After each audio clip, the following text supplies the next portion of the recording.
The Lord be with you. I'm Deacon Keith Fournier, and our first reading is from the book of Numbers. The Israelites, the whole community, arrived in the first month at the desert of Zin, also called the desert of Sin. The people settled at Kadesh. There Miriam died and was buried. There was no water for the community, so they banded together against Moses and Aaron. The people laid the blame on Moses. "We would rather have died," they said, "as our brothers died before Yahweh. Why have you brought Yahweh's community into this desert, for us and our livestock to die here? Why did you lead us out of Egypt only to bring us to this wretched place? It is a place unfit for sowing. It has no figs, no vines, no pomegranates, and there's not even water to drink." Leaving the assembly, Moses and Aaron went to the entrance of the tent of meeting. They threw themselves on their faces, and the glory of Yahweh appeared to them. Yahweh then spoke to Moses and said, "Take the branch and call the community together, you and your brother Aaron. Then in full view of them, order this rock to release its water. You will release water from the rock for them and provide drink for the community and their livestock." Moses took up the branch from before Yahweh as he had directed him. Moses and Aaron then called the assembly together in front of the rock. He then said to them, "Listen now, you rebels. Shall we make water gush from this rock for you?" Moses then raised his hand and struck the rock twice with the branch. Water gushed out in abundance, and the community and their livestock drank. Yahweh then said to Moses and Aaron, "Because you did not believe that I could assert my holiness before the Israelites' eyes, you will not lead this assembly into the country which I am giving them."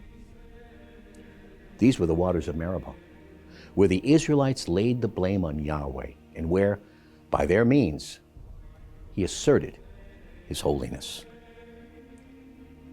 And our psalm is taken from Psalm 95.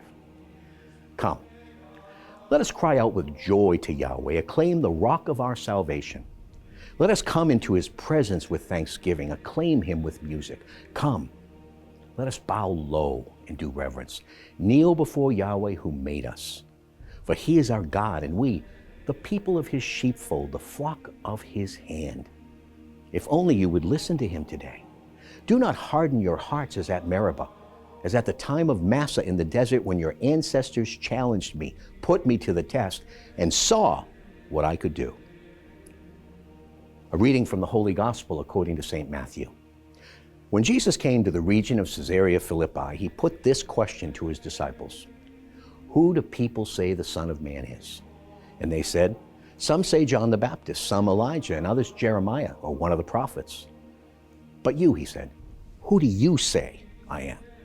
Then Simon Peter spoke up and said, "You are the Christ, the Son of the living God." Jesus replied, "Simon, son of Jonah, you are a blessed man, because it was no human agency that revealed this to you, but my Father in heaven.